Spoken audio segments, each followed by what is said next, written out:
بدعت کے مسئلے میں لوگ یہ حدیث پاک بہت پیش کرتے ہیں اور بچے کو انہوں نے رٹائی ہوئی ہے. کل بدعۃ ضلالہ ایاکم محدثات الامور وکل محدثۃ بدعہ وکل بدعۃ ضلالہ، کہ نئے کاموں سے بچو اور نئے کام بدعت ہیں اور بدعت گمراہی ہے. یہ حدیث پاک. لیکن حیرت والی بات یہ ہے کہ عمل خود بھی نہیں ہے اس حدیث پاک پہ، اور اس حدیث پاک کو لے کے وہ بدعت کی جو تعریف کر بیٹھے ہیں اس کے اندر خود بھی وہ گھر چکے ہیں، اور انہیں اب بڑی ایسے باتیں اپنے سے بنانے کی انہیں ضرورت پڑی اور مجبوری بنی کہ جن کے بغیر وہ خود اس شکنجے سے نہیں نکل سکتے. وہ زہری الفاظ کا جو مطلب اس پہ رکھتے ہیں کل بدعت، یعنی ہر نیا کام دین کے اندر چاہے دین کا فائدہ ہو، اچھا ہو، بس دین پسند کرتا ہو، اس سے ان کی غرض نہیں ہے. وہ کہتے ہیں بس بدعت ہے، یعنی گمراہی ہے. دعویٰ یہ ہے. اور بدعت کی تعریف کیا ہے کہ جو کام رسول کریم علیہ السلام نے نہیں کیا، صحابہ نے نہیں کیا، یعنی ان سے ثابت جو بات نہ ہو، جو چیز دین کے متعلق، وہ بدعت ہے. یہ بدعت کی تعریف ہے.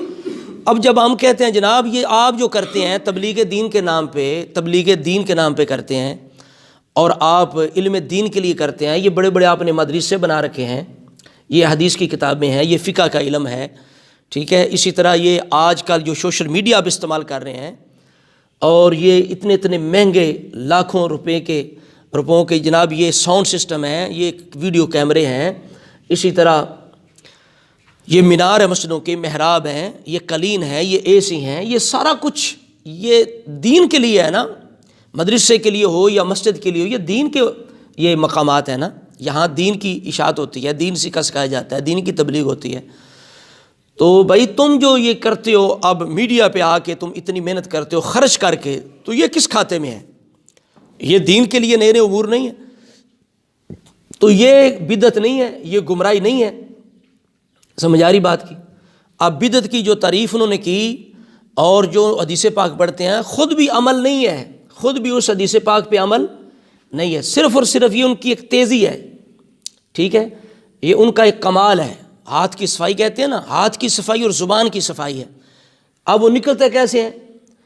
میں نے مولوی صاحب کو سنا، توصیف الرحمان راشدی صاحب، وہ کہہ رہے تھے جناب یہ جو چیزیں ہیں نا، یہ بدعت ہوتی ہے ثواب کے لیے کرنا، بدعت ہوتی ہے کوئی کام ثواب کے لیے کرنا. ہم یہ ضرورت ہے، یہ ثواب کے لیے نہیں کرتے. میں نے کہا استغفر اللہ علیہ باللہ، اللہ تعالیٰ معاف فرمائے. مولوی صاحب آپ نے لاکھوں روپے، کروڑوں ریال خرچ کروا دیے، بڑے بڑے اسلامک سینٹر بنا دیے، تو آپ کہتے ہیں کہ ثواب کے لیے نہیں کرتے. اللہ تعالیٰ معاف کرنے، جو ثواب کے لیے خرچ نہ ہو تو وہ تو فضول خرچی ہے. اور فضول خرچی تو اللہ تعالیٰ قرآن پاک کے اندر فرماتا ہے فضول خرچ شیطان کا بھائی ہے. فضول خرچی تو حرام ہے، منع ہے. آپ کہتے ہیں کہ ہم ثواب کے لیے نہیں کرتے اتنا خرچ. کہتے ہیں سپیکر جو ہم لاؤڈ سپیکر ہے یہ ثواب. آگے دیکھیں، کہتے ہیں ان کی دیکھیں ذہانت، دیکھیں کس طرح وہ چکر دے رہے ہیں. کہتے ہیں جی آپ نے کبھی سنا کہ سپیکر کے اندر جماعت کروانے سے یا تلاوت کرنے سے زیادہ ثواب ملتا ہے اور بغیر سپیکر کے کام؟ ہم نے کہا جناب یہ بات نہیں ہے، یہ کوئی بھی نہیں کہتا. لیکن آپ یہ بتائیں کہ جس بیچارے نے آپ کو 50,000 لاکھ 2 لاکھ خرچ کر کے سپیکر لے کے دیا خرید کے مسجد کے لیے، اس کو بھی کچھ ثواب ملے گا یا نہیں؟ یا فضول خرچی کی وجہ سے وہ گنہگار ہوگا کہ یہ نیا کام ہے؟ یہ بتائیے.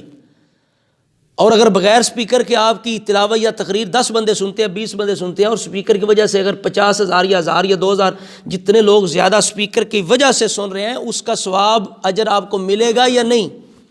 آپ جو سوشل میڈیا پہ تبلیغ کریں، اس کی وجہ سے اگر کوئی بندہ سدھرتا ہے، کوئی اچھا کام کرتا ہے، وہ آپ کی تبلیغ کا اس پہ اثر ہو جاتا ہے، وہ آپ یعنی اچھے وہ کام کرنے لگ جاتا ہے، تو اس کا آپ کو ثواب ملے گا یا نہیں؟ تو ملے گا، تو اس کی وجہ سے ملے گا. تو یہ کس کھاتے کے اندر ہے؟ اس نے جو سپیکر خرید کر دیا آپ کو، اس کا وہ خرچ کس کھاتے کے اندر ہے؟ یہ بتائیے. دیکھا آپ نے کل بدعت ضلالہ پہ عمل خود بھی نہیں ہو سکا، خود بھی پھنسے ہیں، جان پھنس گئی اندر. میاں صاحب نے فرمایا نا کہ پھنس گئی جان شکنجے اندر، جیوں ویلنے چگنا رو نواخ رو محمد آج رحمت تمنا. یہ ان لوگوں کی حالت ہے، یہ خود پھنسے بیٹھے ہیں شد بیچارے. چونکہ اب وہ ایک تعریف کر چکے ہیں اور ایک مذہب بنا چکے ہیں مسلک، تو اب اللہ تعالیٰ معاف فرمائے قیامت کی شرمندگی سے دنیا کی شرمندگی آسان ہے. اب وہ ضد پہ ہیں، اڑے ہوئے ہیں ضد پہ. پتہ انہیں بھی ہے کہ ہم غلط کر چکے ہیں. بدعت کی تعریف وہی صحیح ہے جو بزرگان دین نے کی، سلف الصالحین نے کی، جو صحابہ کرام کے نظریے سے ملتی ہے کہ بدعت اچھی بھی ہوتی ہے. جب فاروق اعظم جیسی شخصیت نعم البدعۃ هذه کہہ رہی ہے، انہیں نہیں پتہ کل بدعۃ ضلالہ. یہ بدعت اتنا لفظ اگر گندا ہوتا، اتنا یہ گالی ہوتا، بدعت کے اندر اتنی برائی ہوتی تو بدیع السماوات والارض کیوں ہوتا قرآن پاک کے اندر. بدعت کا لغوی معنی وہ بھی کرتے ہیں کہ جو نئی چیز ہے، سابقہ زمانے میں جس کی مثال نہیں. تو بھائی پھر بدعت کو اتنا بدنام کیوں کر دیا؟ یہ بھاؤ بلا کیوں بنا دیا؟ اتنا خوف اس کے اندر کیوں پیدا کر دیا؟ تو اس وجہ سے اب کہتے ہیں، وہ کہہ رہے تھے جی ثواب کے لیے کرنا. اچھا پھر کہتے ہیں یہ ضرورت ہے. یہ ضرورت ہے، کس کی ضرورت ہے بھائی؟ کیا ضرورت ہے؟ کس کی ضرورت ہے؟ ہم بھی تو یہی کہتے ہیں نا کہ تیسرا ہے، یہ ہمارا 7واں ہے، 10واں ہوگا، 40واں ہوگا سال ثواب کے لیے. کوئی بندہ فوت ہو جائے تو ہم یہ نہیں کہتے کہ تیسرے دن سال ثواب کرنے سے زیادہ ثواب ہے 10ویں. مطلب یہ سہولت ہے کہ ضرورت ہے. لیکن یہ لوگ نہیں مانتے، ٹھک فتویٰ لگاتے ہیں بدعت، کہتے ہیں نہیں بدعت ہے، صحابہ نے نہیں کیا، نبی علیہ السلام نے کیا، بس بدعت ہو گیا. ہماری بات تو آپ نہیں مانتے. آپ خود ضرورت، آپ جب آپ کو ضرورت پڑی تو آپ نے گنجائش نکال لی، کل بدعت دلالہ سے الگ کر لی. یہ ایک نئی بدعت کا آپ نے تعارف کروا دیا کہ ضروری بدعت. پہلے تو آپ لغوی مانتے تھے نعم البدعۃ هذه کی وجہ سے، اب آپ ضروری بدعت کو ماننے لگ گئے. کس چیز کی مولوی صاحب ضرورت ہے؟ دین کی ضرورت ہے نا. تو دین کی ضرورت بھی تو دین ہے. اور ضرورت کیا پڑ گئی آپ کو؟ کیا لوگ اس سے پہلے دین نہیں سیکھتے سکھاتے تھے؟ اس سے پہلے تبلیغ نہیں ہوتی تھی؟ اس سے پہلے لوگ تقریریں نہیں کرتے تھے؟ لوگوں کی اصلاح نہیں کرتے تھے؟ نبی علیہ السلام، صحابہ کا دور، کیا اس وقت سپیکر، یہ ساؤنڈ سسٹم، یہ سارا کچھ تھا؟ کیا ضرورت آپ کو پیش آ گئی لوگوں کو گمراہ کرنے کے لیے؟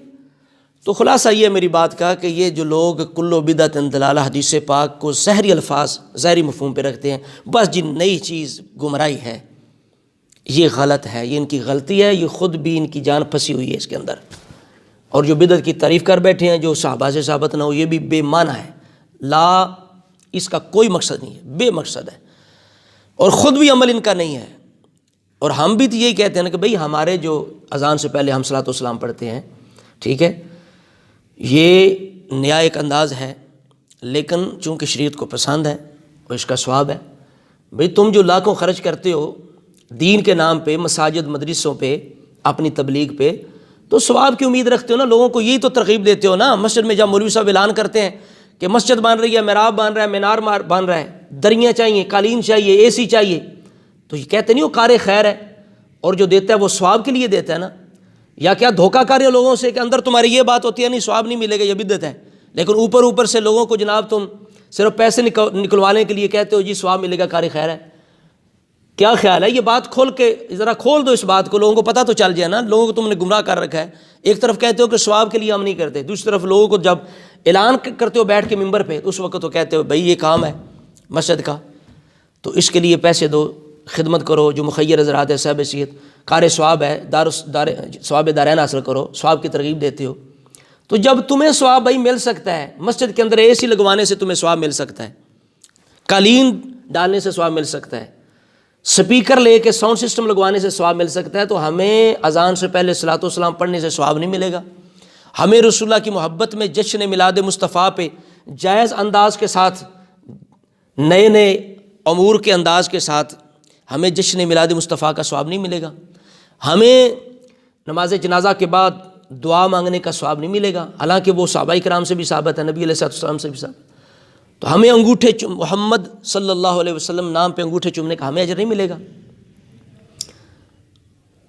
اگر تمہیں اجر مل جائے گا نئے امور کرنے سے، مساجد کے لیے، مدرسوں کے لیے، دین کے تبلیغ کے لیے، تو ہمیں یہ نئے امور جو ہے وہ جن کو شریعت نے پسند کیا ہے، تو من سن فی الاسلام سنتا حسنہ، رسول اللہ کی یہ حدیث پاک ارشاد ہے کہ جو اسلام کے اندر اچھا طریقہ شروع کرے اسے ثواب ملے گا.